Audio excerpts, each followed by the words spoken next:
torí pé tí ọkùnrin bá fẹ́ ṣe déédéé lọ́dọ̀ ọmọbìnrin tára ẹ ti wà lọ́nà nǹkan tó kọ́kọ́ máa ṣẹlẹ̀ ni pé gbogbo ẹ̀jẹ̀ tó wà láti inú agbárí látòrí látọkàn gbogbo arọ́ lọ sí ìsàlẹ̀ láti lè fún kinní yẹn ní iná. So tó bá tó wá di pé yẹn lórí nǹkan yẹn wọ́n máa fọ́ọ̀sì iṣan láti ṣiṣẹ́ akọ, á fọ́ọ̀sì heart yẹn láti ṣiṣẹ́ akọ, á fọ́ọ̀sì brain yẹn láti ṣiṣẹ́ akọ. So iṣẹ́ yẹn pé by force by fire by force ó gbọ́dọ̀ ṣe òun lóògùn tó lò yẹn òun ló ń ṣiṣẹ́ fún, ó dẹ̀ gbọ́dọ̀ ṣiṣẹ́ tí wọ́n rán. Ṣùgbọ́n repercussion bẹ̀ gangan òun ni wípé ẹni yẹn tó bá ní BP tẹ́lẹ̀ kó máa rọra, torí ó lè padà wàá kú sórí nǹkan tó ń ṣe yẹn. Ó lè padà ní heart attack lójijì. Ẹlòmíràn bá rí pé orí fífọ́ yẹn pọ̀, ó lè padà jẹ́ kí ìfúnpá tí ò ní tẹ́lẹ̀ kó bẹ̀rẹ̀ sí ní máa ní ìfúnpá gíga. Ẹlòmíràn ó lè ṣiṣẹ́ yẹn tán kó máa wẹ̀ lọ́wọ́ kó yẹ pé nílé ìwẹ̀ ní àti slum. Káàkàn lárí mọ́gbọ̀n Ọlọ́run bá mi gbọ́. Lọ́kọ́kọ́ owó ní ìtútù lágbára jù yẹn lọ, òun kú lọ́nu o. Tó tó wá padà ní stroke ẹni tó ń torí ẹ̀ ṣe, life goes on, òun á tún move on. Kò dé nǹkan mítà, kọ̀rin ẹ̀ ń ṣe o. Ihò tí bàbá rẹ̀ tí ò gbẹ́ tán, kẹ̀ǹgà tí bàbá rẹ̀ tí ò mọ̀gbẹ̀yìn ẹ̀, òun ni wọ́n fẹ́ wádìí Ọlọ́run lọ fẹ́ mọ̀gbẹ̀yìn ẹ̀ o, ó ṣeé ṣe kó bá lọ o. Tó ti yé, torí pé obìnrin Ọlọ́run fún wọn ní okun àti agbára àti elastic kíní tó jẹ́ wípé ìwọ ló ń dára ẹ̀ láàmú. Obìnrin Ọlọ́run ṣe dá wọn yàtọ̀ gan lédàá. Ṣe pẹ̀lẹ́ tọ́jú nǹkan yẹn tí ó fà tó fi lè ṣe déédéé òun ni kó o tọ́jú, instead wípé ó sọ pé by fire by force, èyàn lè fi by fire by force kó gba sí rìfáàsì o, ayé kọ̀ǹtínú, ayé ò ní torí ẹ̀ parẹ́ o, ọmọ tó dẹ̀ kú sórí ẹ̀ àbí tó torí ẹ̀ ní stroke àbí tó torí ẹ̀ ní heart attack, ọmọ tó ń bá yé ẹ̀ lọ ni o. So kẹ́míkà àpọ̀jù nínú ara kò dára, àwọn nǹkan tó natural òun ni ká treat. Alore TV, Alore TV, nílé nílé òkúre, ẹ máa wò ó, ètò tó kọ́ni lọ́gán. tí ẹ ti wo tẹlifíṣàn mi fún àwọn Yorùbá ẹ kú lé ní àkàràdé ẹ̀rọ wá ní akẹ́rìn tí wọ́n ń bọ̀ lójú ọ̀nà àti túnbalẹ̀ ìpìlẹ̀ sí ààfin bàbá wa alàgbà Sulaiman Oṣuọlálé, ẹni tí ṣe aláṣẹ àti olùdarí iléeṣẹ́ Gbélérò alternative therapy tí wọ́n wà ní Ẹ̀kọ̀rọ̀ junction ní abúlé Ẹ̀gbá lẹ́kọ̀ọ́. Bàbá ẹ mọ̀ kú lé o. Tó mo kí gbogbo ojú tó ń wò wá, àjíǹdára yóò máa jẹ, àìsàn burúkú kò ní fi ara wa ṣe bùgbé. Bàbá tá a bá sọ nípa pé ọkùnrin ń wá bí ara òun á ṣe gbá yagiyagi dáadáa tó wọn á tàtẹ̀ kanlẹ̀ gbọ̀ngbọ̀ngbọ̀n, àwọn rí pé àwọn èèyàn tún yà sí di à ń lo píìsì, à ń lo oògùn òyìnbó tí wọ́n á yọ ọkùnrin alágbára sí. Ṣùgbọ́n ọ̀pọ̀lọpọ̀ kọ̀m̀pléǹtì tá à ń gbọ́ ni pé tó máa lo kíní tán bí ẹ̀fọ́ níbi kan jẹrin mọ́ lórí ńgbà míì ni lóòótọ́ yóò ṣiṣẹ́ o tí wọ́n rán, ṣùgbọ́n ẹ̀fọ́ tó ń tẹ̀lé yìí kí ni wàhálà tí lè padà kó bá ayé ẹ̀dá? Ẹ ṣe rí, ó ti wà nínú nature ọkùnrin láti jẹ́ wípé kó gẹ́ẹ̀tì all the way láti lè ní enhancement, ìyẹn ni pé kó lè ṣe déédéé. Kódà àwọn bàbá wa tí wọ́n máa ń wá sí irú ọ́fíìsì wa tí wọ́n tó rú àwa yìí bíi 90 bíi 95 bíi 80 tí wọ́n bá dé náà, lọ́pọ̀lọpọ̀ nǹkan tí ẹlòmíì máa ń bá wa ó jẹ́ nǹkan tẹ́ sọ nípa ẹ̀, ìyẹn ni pé láti lè ṣe déédéé pẹ̀lú ìyàwó ẹ̀. Bàbá mi gan kì í ṣe pé wọ́n níyàwó ńlé o, bàbá advice wọn pé sẹ́ẹ̀sì ní ìdí ẹ̀, bàbá ní mo ní ìdí ẹ̀ torí wípé àwọ̀ títò tó bá mú wá sáyé ló máa ń mú lọ sọ́run, pé táwọn bá jí láàárọ̀ àwọn fẹ́ kí nǹkan ọmọkùnrin àwọn kó máa le, torí pé ìdùnnú ọkùnrin ló jẹ́. Torí ẹ̀ tọkùnrin bá ṣe déédéé pẹ̀lú obìnrin kan, tẹ́ bá lọ mẹ́ṣọ̀ ìdùnnú ẹ̀ ó ju mílíọ̀nsì lọ, torí wípé tó bá gbóbìnrin débẹ̀ dáadáa ó ju mílíọ̀nsì lọ. Fúndì eléyìí ìṣedéédé yẹn gbogbo ọ̀nà téèyàn bá mọ̀ pé òun lè fi wá lọkùnrin máa ń gbà láti fi wá pé kóun lè ṣe déédé. Ṣé wọ́n á rí èyí tí wọ́n lè tí wọ́n sọ pé ń fọ́ wọn lórí yẹn? Á rí bẹ́ẹ̀ torí pé kẹ́míkà ni àti àpọ̀jù caffeine wọ́n kó sínú ẹ̀. Ó dà gẹ́gẹ́ bí ẹni tí ó fẹ́ ṣiṣẹ́ èèyàn mẹ́ta tó lọ lu alábùkún mẹ́ta, ó ti di dandan orí lè fọ́ torí pé ó fẹ́ fọ́ọ̀sì iṣan tó ń ṣiṣẹ́. Wọ́n ń pe kinní kan ní brain tissue tó ń gbé ẹ̀jẹ̀ lọ sínú ọpọlọ. torí pé tí ọkùnrin bá fẹ́ ṣe déédéé lọ́dọ̀ ọmọbìnrin tára ẹ ti wà lọ́nà nǹkan tó kọ́kọ́ máa ṣẹlẹ̀ ni pé gbogbo ẹ̀jẹ̀ tó wà láti inú agbárí látòrí látọkàn gbogbo arọ́ lọ sí ìsàlẹ̀ láti lè fún kinní yẹn ní iná. So tó bá tó wá di pé yẹn lórí nǹkan yẹn wọ́n máa fọ́ọ̀sì iṣan láti ṣiṣẹ́ akọ, á fọ́ọ̀sì heart yẹn láti ṣiṣẹ́ akọ, á fọ́ọ̀sì brain yẹn láti ṣiṣẹ́ akọ. So iṣẹ́ yẹn pé by force by fire by force ó gbọ́dọ̀ ṣe òun lóògùn tó lò yẹn òun ló ń ṣiṣẹ́ fún, ó dẹ̀ gbọ́dọ̀ ṣiṣẹ́ tí wọ́n rán. Ṣùgbọ́n repercussion bẹ̀ gangan òun ni wípé ẹni yẹn tó bá ní BP tẹ́lẹ̀ kó máa rọra, torí ó lè padà wàá kú sórí nǹkan tó ń ṣe yẹn. Ó lè padà ní heart attack lójijì. Ẹlòmíràn bá rí pé orí fífọ́ yẹn pọ̀, ó lè padà jẹ́ kí ìfúnpá tí ò ní tẹ́lẹ̀ kó bẹ̀rẹ̀ sí ní máa ní ìfúnpá gíga. Ẹlòmíràn ó lè ṣiṣẹ́ yẹn tán kó máa wẹ̀ lọ́wọ́ kó yẹ pé nílé ìwẹ̀ ni a ti slum. tá a kàn lárí mọ́jọ́ Ọlọ́run bá mi gbọ́ lọ́pọ̀lọpọ̀ gbà. Torí ẹ máa ń rí lórí social media tó wá ní ó ń ṣiṣẹ́ kan lọ́wọ́, ọ̀kan wọ́n sì gbé lẹ́nujọ́ mẹ́ta yìí tí mo sì rí, tó yẹ pé gbogbo nǹkan tó ń lò bíi kinní yẹn mẹ́ta ó wà lẹ́gbẹ̀ẹ́ ń bẹ̀. So ọmọ tó dẹ̀ torí ẹ̀ lò ó, ẹni torí ẹ̀lẹ́kún àríwùn ro gbọ́dọ̀ ọ̀run, ẹgbẹ̀rún ẹ̀lẹ́ akọjá níbi ó bá kú sí, wọ́n fi sí yẹ̀yẹ̀ pálákọ̀rí ẹ̀wọ̀n sẹ̀mọ̀, àwọn máa bá láì fún wọn lọ ni. So wọ́n ní kó o ṣe jẹ́jẹ́. Kí ló dé instead yẹn níwọ̀n tó jọmọdé? Torí pé àwọn àgbàlagbà téèjì wọn ti sún síwájú díẹ̀ láti bíi 60, 70, àwọn ni wọ́n ń ṣerú àwọn nǹkan yẹn fún. Nǹkan tó wá yà wá lẹ́nu ni pé ọmọdé tí ò tí ì ju 25, 30 years, 40 years àwọn náà lọ ń lorú nǹkan yẹn, wọ́n tó sì wà ní ọ̀dọ́ tégúngún sì wà tí gbogbo nǹkan ń ṣiṣẹ́ déédéé. Ó ṣe wá kí ló fa àìlèṣe déédéé rẹ̀? Ṣé jẹ̀díjẹ̀dí ni? Ṣé ìdákọ́lẹ̀ ni? Ṣé infection ni? Àwọn infection kan náà wà tó máa ń disturb. Ẹlòmíì ṣe diabetes ni, ìtọ̀ ṣúgà. Ẹlòmíì ṣe àpọ̀jù cholesterol ni, torí àpọ̀jù cholesterol àti blood fat tó bá lọ dí àwọn ihò kan nínú heart yẹn àti nínú brain àti nínú nǹkan ọmọkùnrin yẹn náà, ó ṣeé ṣe kẹ́jẹ̀ má pọ́ǹpù dáadáa. Ṣé ẹ̀jẹ̀ rẹ ni ò tó tẹ́jẹ̀ ò bá tó lára náà èèyàn ò lè ṣe déédéé o. Kí ni nǹkan tó ń ṣe wọ nínú ẹ̀? Ìyẹn ló bá kọ́kọ́ treat.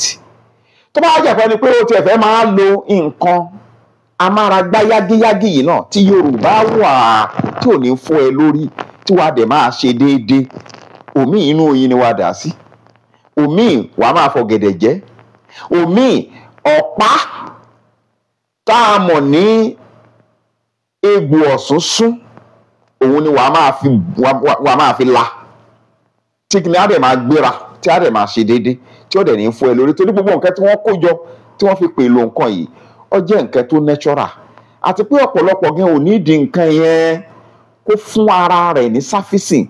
Ara rẹ̀ yẹn òun làwọn nǹkan kan ń ṣẹlẹ̀ ń bẹ̀ tó yẹ kó surface kó máa perform naturally.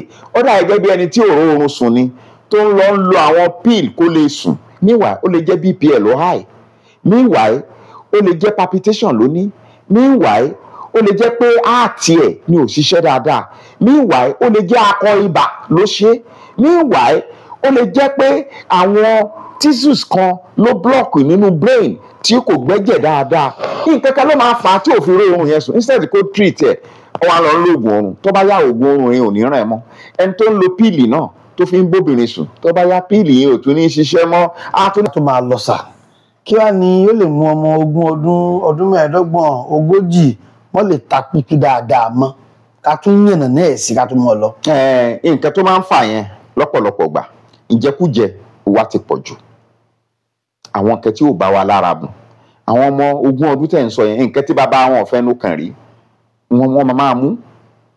Ẹlòmíràn tá a bá ń jọ ń exercise lábára náà bá ṣe níwọ̀nba ojú orí wa kékeré tí ẹgbẹ́ ọmọ wa míì á ti rẹ̀ kò ní tí ì rí àwa táwa ń exercise yẹn, torí wípé nǹkan tó ń fà èmi ọ̀fà. Ẹlòmíì afaloud lóríṣiríṣi ó ń para ẹ̀ lọ díẹ̀díẹ̀ nìyẹn. Ẹlòmíì nǹkan míì náà tó ń fà tá a lè dárúkọ ọ̀pọ̀. Ẹlòmíì ọtí mímu àmujù ó lè fà á. Ẹlòmíràn ìjẹkújẹ òróró sáá ní gbogbo ìgbà ni òróró iṣá ni á dà sí ọbẹ̀ á dà bó ti fi ń jẹ ráìsì ni ó fi jẹ su ni ó fi jẹ gbogbo ẹ̀ gbogbo nǹkan yìí náà àbọ̀ ara ló ń fàbọ̀ sí ẹlòmíràn ẹran àjẹjù ni ṣé àwọn yẹn máa abuse nǹkan àgàtọ́rọ̀ ń bá yàjà sí ọlá díẹ̀ wọ́n máa abuse ẹ̀ lórí àwọn nǹkan wọ̀nyí ìyẹn ó lè máa ṣe ẹlòmíì infection kan ló ní irú infection yìí ó lè fa ẹlòmíì ìdí ẹ̀ ń yọ ni ẹlòmíì dá kó o lè ní ìtọ̀ ṣúgà kó expect wípé o lè perform excellently àfi kó o fi nǹkan kan ràn ẹ́ lọ́wọ́ kí performance yẹn kó lè wà okay ẹlòmíì dẹ̀ ni oògùn tó ń lò gangan oògùn tí wọ́n recommend fún tó ń lò oògùn yẹn tó bá lọ ka leaflet á padà rí wípé side effect oògùn yẹn ni pé kó pa nǹkan ọmọkùnrin yẹn tó wà bẹ́ẹ̀ ṣá. rẹpẹtẹ mi fẹ́ máa sọ àwọn oògùn gbogbo àwọn oògùn yẹn pọ̀ gẹ́ o nínú oògùn bp ó wà nú ẹ̀ nínú oògùn diabetes ó wà nú ẹ̀ nínú àwọn oògùn míì náà ó wà níbẹ̀ tó yẹ pé side effect tó bá ti ń lo oògùn yẹn wọ́n ti wọ́n padà gbà nǹkan ọmọkùnrin rẹ̀ rẹ̀. wọ́n máa sọ pé yóò máa reduce performance rẹ̀. bàbá tó bá rí báyìí kí làwọn bá ṣe gẹ́gẹ́ bí ọkùnrin tí n bá rí wéè kílẹ̀ kí n ṣe. àti ẹ bá rírú ẹ̀ ń gbọ́jẹ́ kó ti fẹ́ wo nǹkan kan fún ẹ ó dáa kí èèyàn dúró sáyé ju wípé kókó wá ṣe paríparí lọ torí ẹlòmíì tó kú wọn wá lọ jínú sàárè ìkú tó máa bọ̀ wá o nínú kọ́ má lè máa bóbi sùn déédéé tó bẹ́ẹ̀ mọ́ o àti kẹ́mi rẹ̀ wà á prefer kẹ́mi òun wà. kó fobi ńlẹ̀ jẹ́jẹ́. kó fi ńlẹ̀ ṣùgbọ́n instead yẹn kó gbé gbọ̀nà tìbílẹ̀ ó lè máa lò ó lèyí tó natural. Bàbá kan tó máa lọ fà ṣé tìbílẹ̀ wa ṣé ìná lè ní ìbá fún mi lóye nǹkan ọmọkùnrin ní àfẹ́fẹ́ o. àwọn máa ń fi kan gbà kan ni. irọ́ àwọn òun fi kan gbà kan ìyẹn ò sí nínú tìbílẹ̀ àtọ̀ kò tiẹ̀ sí nǹkan tó jọ ṣùgbọ́n kò wá sí nǹkan téèyàn fàṣẹ jù bọ̀ tí òun ní òun ní side effect tó rẹ́ lómi àṣejù pọ̀ tá a bá ní kó ló làjì síbi ìwà wara pé kìíní yìí sí ó lè lọ lọ síbi kààbọ̀ òun lẹ́ lómi nǹkan alẹ́ ilẹ̀ kò ní lọ́lẹ̀ wọ́n á sẹ̀ tún máa wá báwo ni yóò ṣe lọ́lẹ̀ sẹ́wọ̀n pé side effect kan nìyẹn ẹlòmíràn nǹkan kékeré bá ní wọ́n ní yóò lò á lọ lọ léyìí tọ́pọ̀ jù bẹ́ẹ̀ lọ ó lè máa lọ tì bíbọ́ pò gbogbo nǹkan náà níwọ̀ntúnwọ̀nsì òun láyé. orúkọ yín àti nọ́mbà yín ká máa lọ. orúkọ mi ò yí padà alàgbà Sulaiman Oṣùnọlálé aláṣẹ gbélérò alternative therapy telephone number wa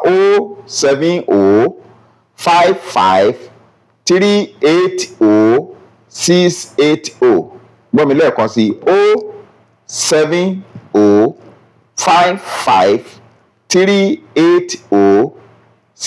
07055380680 gbélérò alternative therapy àfikàlẹ̀ sí Ẹ̀kọ̀rọ̀ junction lábúlé Ẹ̀gbá ní ìlú Èkó. ó dàbọ̀.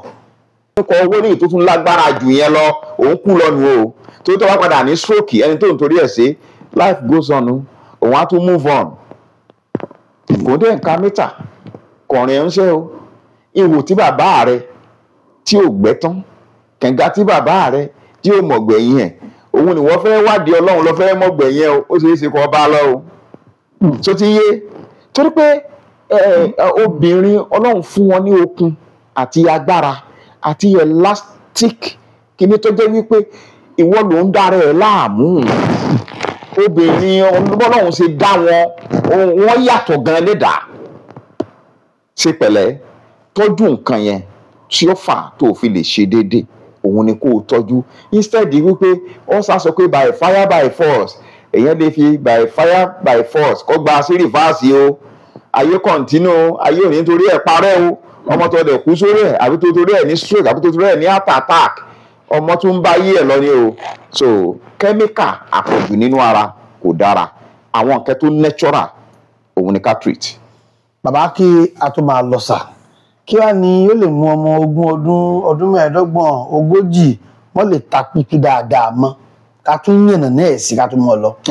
nǹkan tó máa ń fà yẹn lọ́pọ̀lọpọ̀ gbà ìjẹkújẹ wa ti pọ̀ jù àwọn nǹkan tí ò bá wa lára mu àwọn ọmọ 20 ọdún tẹ̀ ń sọ yẹn nǹkan tí bàbá wọn fẹ́ ló kàn rí wọn máa mú ẹlòmíràn tá a bá ń jọ ń exercise lábáwa náà bá ṣe níwọ̀nba ojú orí wa kékeré tí ẹgbẹ́ ọmọ wa míì á ti rẹ̀ kò ní tí ì rí àwa táwa ń exercise yẹn torí wípé nǹkan tó ń fà èmi ọ̀fà ẹlòmíì afalaud lóríṣiríṣi ó ń para ẹ̀ lọ díẹ̀díẹ̀ nìyẹn ẹlòmíì nǹkan míì náà tó ń fà tá a lè dárúkọ ọ̀pọ̀ ẹlòmíì ọtí mímu àmujù ó lè fà á ẹlòmíràn ìjẹkújẹ òróró sáá ní gbogbo ìgbà ni òróró iṣá ni á dà sí ọbẹ̀ á dà bó ti fi ń jẹ ráìsì ni ó fi jẹ su ni ó fi jẹ gbogbo ẹ̀ gbogbo nǹkan yìí náà àbọ̀ ara ló ń fàbọ̀ sí ẹlòmíràn ẹran àjẹjù ni ẹlòmíràn ṣé àwọn yẹn máa abuse nǹkan àgàtọ́ wọn bá yàjà sí ọlá díẹ̀ wọ́n máa abuse ẹ̀ lórí àwọn nǹkan wọ̀nyí ìyẹn ó lè máa ṣe ẹlòmíì infection kan ló ní irú infection yìí ó lè fa ẹlòmíì ìdí ẹ̀ ń yọ ni ẹlòmíì dá ó lè ní ìtọ̀ ṣúgà kò expect wípé o lè perform excellently àfi kó o fi nǹkan kan ràn ẹ́ lọ́wọ́ kí performance yẹn kó lè wà okay ẹlòmíì dẹ̀ ni oògùn tó ń lò gangan oògùn tí wọ́n recommend fún tó ń lò oògùn yẹn tó bá lọ ka leaflet á padà rí wípé side effect oògùn yẹn ni pé kó pa nǹkan ọmọkùnrin yẹn tó wà bẹ́ẹ̀ ṣá. rẹpẹtẹ mi fẹ́ máa sọ àwọn oògùn gbogbo àwọn oògùn yẹn pọ̀ gẹ́ o nínú oògùn bp ó wà nínú ẹ̀ nínú oògùn diabetes ó wà nínú ẹ̀ nínú àwọn oògùn míì náà wà níbẹ̀ tó jẹ́ pé side effect tó bá ti ń lo oògùn yẹn wọ́n ti wọ́n padà gbà nǹkan ọmọkùnrin bẹ́ẹ̀ wọ́n máa sọ pé yóò máa reduce performance rẹ̀. bàbá tó bá rí báyìí kí làbá ṣe gẹ́gẹ́ bí ọkùnrin tí n bá rí wéè kílẹ̀ kí n ṣe. àtẹ bá rírú ẹ̀ ń gbọ́jẹ́ kó ti fẹ́ wo nkẹ́kẹ́ fún ẹ ó dáa kí èèyàn dúró sáyé ju wípé kó wá ṣe paríparí lọ torí ẹlòmíì tó kú wọn máa lọ yínú sàárè ìkú tó máa bọ̀ wá o nínú kan má lè máa bóbi sùn déédéé tó bẹ́ẹ̀ mọ́ o àti kẹ́mi rẹ̀ wà á prefer kẹ́mi òun wọn wà. kó fobì ńlẹ̀ jẹ́jẹ́ kó fi ńlẹ̀ ṣùgbọ́n instead yẹn kó gbé gbọ̀nẹ́ tìbílẹ̀ ó lè máa lò ó lèyí tó natural. bàbá kan tó máa lọ kà ṣé tìbílẹ̀ wa ṣé iná lè ní tó bá fi ń lé lóore nǹkan ọmọkùnrin ní àfẹ́fẹ́ àwọn máa ń fi kan gbà kan ni. irọ́ àwọn òun fi kan gbà kan ìyẹn ò sí nínú tìbílẹ̀ àtọ̀ kò tiẹ̀ sí nǹkan tó jọ ṣùgbọ́n kò wá sí nǹkan téèyàn fàṣẹ jù bọ̀ tí òun ní òun ní side effect tó rẹ́ lómi àṣejù pọ̀ tá a bá ní kó ló làjì síbi ìwà wàrà pé kìíní yìí sí ó lè lọ lọ síbi kààbọ̀ òun lẹ́nu mí nǹkan alẹ́ ilẹ̀ kò ní lọ́lẹ̀ wọ́n á sẹ̀ tún máa wá báwo ni yóò ṣe lọ́lẹ̀ sẹ́wọ̀n pé side effect kan nìyẹn ẹlòmíràn nǹkan kékeré bá ní wọ́n ní yóò lò á lọ lórí ìtọ́pọ̀ jù bẹ́ẹ̀ lọ ó lè máa lọ tì bíbọ̀ pò gbogbo nǹkan náà níwọ̀ntúnwọ̀nsì òun láyé. orúkọ yín àti nọ́mbà yín ká máa lọ. orúkọ mi ò yí padà Alàgbà Sulaiman Oṣùnọlálé aláṣẹ Gbélérò alternative therapy telephone number wa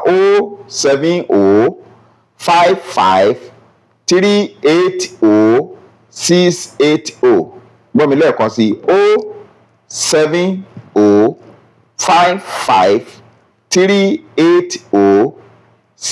07055380680 Gbélérò alternative therapy afikalẹ̀ sí Ẹ̀kọ̀rọ̀ junction lábúlé Ẹ̀gbá ní ìlú Èkó.